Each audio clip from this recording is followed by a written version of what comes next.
Hello दोस्तों, मैं संदीप आप सबका अपने YouTube चैनल ज्ञान एजुकेशन आरबीएल में स्वागत करता हूं। आपको पता है कि जो भी आपके एग्जाम लगे हुए हैं, चाहे वो यूपीएसआई हो या फिर फॉरेस्ट गार्ड हो, किसी भी चीज़ के लिए दोस्तों सबके लिए एक हमने क्या किया है कि संपूर्ण हिंदी का बैच चालू किया है। ठीक है, जिसमें हम बहुत कुछ पढ़ चुके हैं, लगभग 90% हम कोर्स कंप्लीट कर चुके हैं दोस्तों। ठीक है, तो इसका समास हमारा चल रहा है और समास की आज लास्ट पार्ट है, यानी अंतिम पार्ट दोस्तों, छठवां। ठीक है, इसमें हम बहुब्री समास के बारे में देखेंगे। सब कुछ हम देख चुके हैं डीपली तरीके से। अगर आप नहीं देखा तो आप हमारे प्ले लिस्ट पे जाएंगे, वहां आपको मिल जाएगा संपूर्ण हिंदी ऑल एग्जाम 2021 के नाम से। ठीक है, तो वहां जाकर के आप देख सकते हैं, एक क्रम में लगी हुई वीडियो भी आपको मिल जाएंगे। तो चलिए देखते हैं समास क्या है।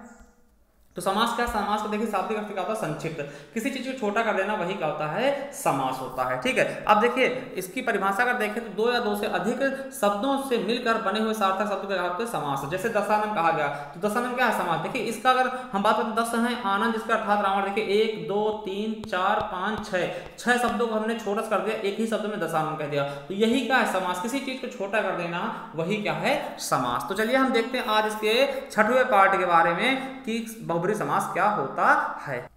देखिए बहुब्री समास के बारे में बात करते हैं। देखिए इसका कोई भी पद प्रधान है। सबसे देखिए इंपॉर्टेंट चीज क्या है, क्वेश्चन आएगा कि किस समास का कोई भी पद प्रधान नहीं होता, तो आप क्या बताएंगे, बहुब्री समास। फिर क्वेश्चन पूछेगा कि किस समास के दोनों पद प्रधान नहीं होते या फिर दोनों पद अप्रधान होते हैं, तो कौन सा होगा, बहुब्री समास होगा। या फिर पूछ लेगा किस समास का तीसरा पद प्रधान होता, तब भी आप बहुब्री समास ही बताएंगे। ठीक है, चलिए इसकी परिभाषा देखते क्या होगा कि इस समास का कोई भी पद प्रधान नहीं होता, दोनों पद मिलकर नया अर्थ प्रकट करते हैं, अर्थात तीसरे पद की प्रधानता होती है दोस्तों, वो क्या होता है, बहुब्री समास। क्या, बहुब्री समास। देखिए आपने अभी तक तो ऐसे नॉर्मल पढ़े होंगे, थोड़ा सा हम आज डीपली में भी देखने वाले हैं बहुब्री समास के बारे में। ठीक है, चलिए अब देखिए इसके दोनों पद अप्रधान होते हैं, हमने बिल्कुल अच्छे से बता दिया है। देखिए बहुब्री समास के चार भेद होते हैं। क्या, चार भेद होते हैं। हम चारों भेद के बारे में आज मतलब आराम से देखेंगे, कोई दिक्कत वाली बात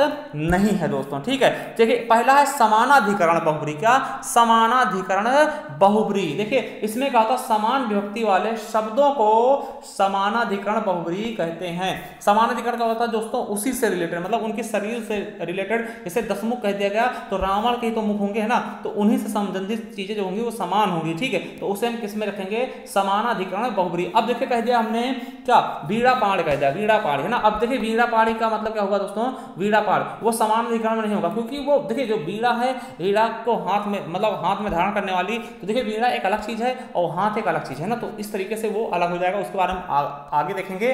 देखिए इसके हम कुछ देखते हैं उदाहरण। ठीक है, समानाधिकरण के उदाहरण देखते हैं। जैसे दसमुख, 10 है मुख जिसके, अर्थात रावण। देखिए यहां पर हम नहीं कहेंगे 10 हैं मुंह जिसके या फिर ठीक, तो इस तरह नहीं कहेंगे, जो चीज इसमें होगा वही चीज हम यूज करेंगे। देखिए अगर ये चीज देखिए समझिए, अगर समास जो है वो तत्सम में दिया है तो तत्सम में ही उसका हम तोड़ेंगे, अगर तद्भव में दिया तो तद्भव में ही उसको हम तोड़ेंगे दोस्तों। ठीक है, तो ये चीज आप बिल्कुल अच्छे समझ गए होंगे। देखिए 10 है मुख जिसके, अर्थात कौन हो जाएगा, रावण हो जाएगा, तो ये क्या हो गया, समानाधिकरण बहुब्री। ठीक है, सहस्रास्त्र हो गया, सहस्र है आंखें जिसकी, अर्थात इंद्र।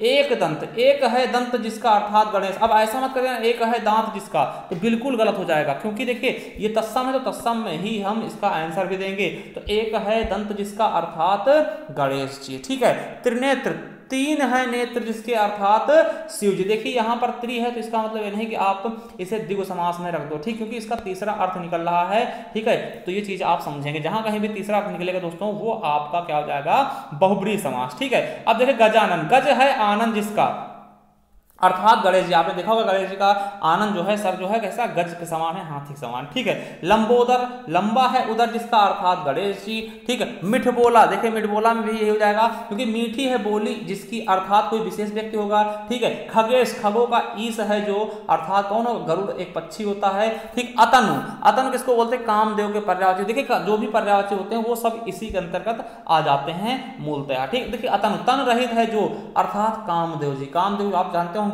ठीक है, अनंग, अंग रहित है जो, अर्थात कामदेव। ठीक है, तो ये भी हो गया दोस्तों।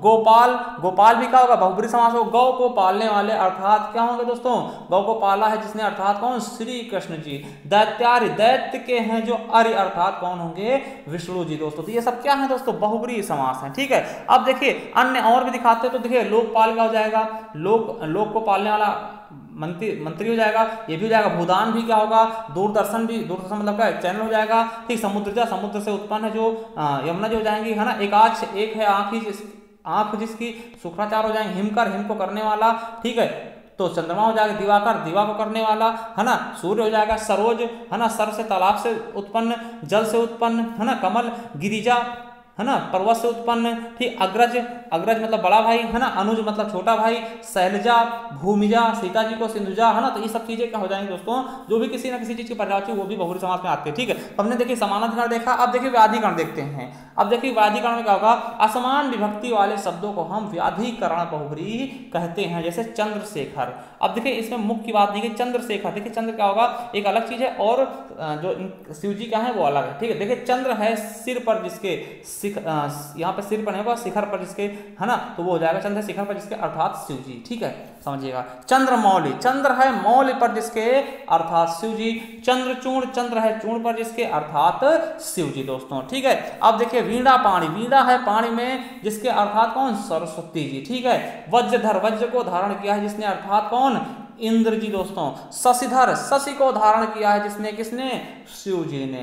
ठीक है, गिरिधर, गिरि को धारण किया है जिसने, अर्थात श्री कृष्ण जी को गिरिधर बोलते हैं, आपको पता भी होगा, गोवर्धन पर्वत को धारण किया था ना। शूल पाणी, शूल है पाणी में जिसके, अर्थात शिव जी को बोलते हैं शूल पाणी ना।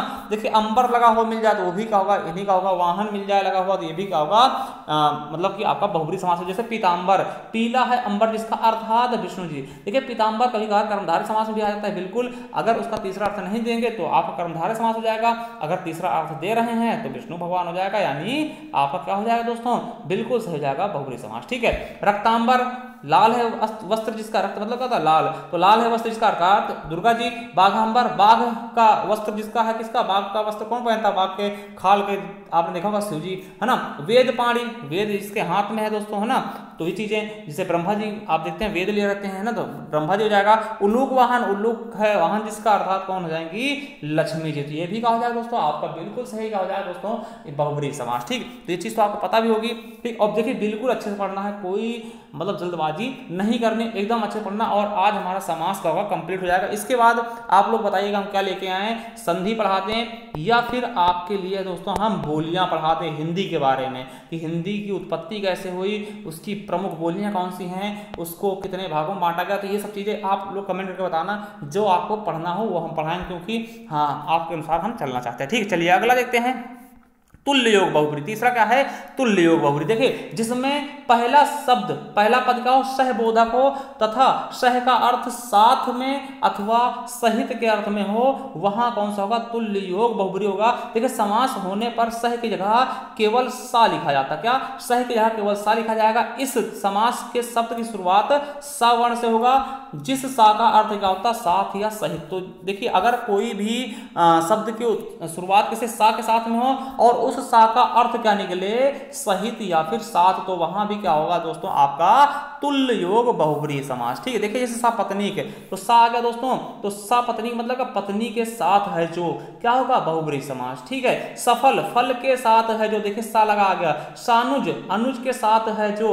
सभ्राता, भ्राता के साथ है जो। ठीक है, देखिए सा लगा हुआ मिलेगा, सा का अर्थ क्या हो, साथ या सहित, तब आपका वो बहुब्रीहि समास के अंतर्गत आएगा। सबल हो गया, बल के साथ है जो। सदेह हो गया, देह के साथ है जो। देखिए सा लगा आ गया। सा शरीर, शरीर के साथ है जो। सपरिवार, परिवार के साथ है जो दोस्तों। सचेत, चेतना के साथ है जो, यानी भी यहाँ पे क्या हो जाएगा दोस्तों, आपका बहुब्रीहि समास हो जाएगा। बिल्कुल अच्छे समझ आएंगे। ठीक है, तो चलिए अब देखने वाले हैं दोस्तों अंतिम बहुब्रीहि समास का भेद, क्या, व्यतिहार बहुब्रीहि, क्या, व्यतिहार बहुब्रीहि समास के बारे में। देखिए व्यतिहार बहुब्रीहि समास क्या होता है, देखिए जिस समास में घात प्रतिघात सूचक पद हो उसे हम व्यतिहार बहुब्रीहि कहते हैं दोस्तों। जहां पे लड़ाई वाली बात की जाएगी वो क्या होगा दोस्तों, व्यतिहार बहुब्रीहि समास। जैसे गाला गाली, यानी गालियों से हुआ है जो झगड़ा दोस्तों, उसको क्या बोलते हैं, गाला गाली। तो गाला गाली में पूछेगा कौन समास है तो बहुब्रीहि बता देना। आप यहाँ पर अव्ययभाव मत बताना, ठीक है, अव्ययभाव या फिर द्वंद्व मत बताना, ठीक, क्योंकि ये गाला गाली ही झगड़े वाली चीजें हैं। ठीक है, और देखिए घूसी घूसा, घूसी घूसी है ना, मतलब घूसों से जो लड़ाई होती है दोस्तों उसको हम क्या बोलते हैं, घूसी घूसी ना।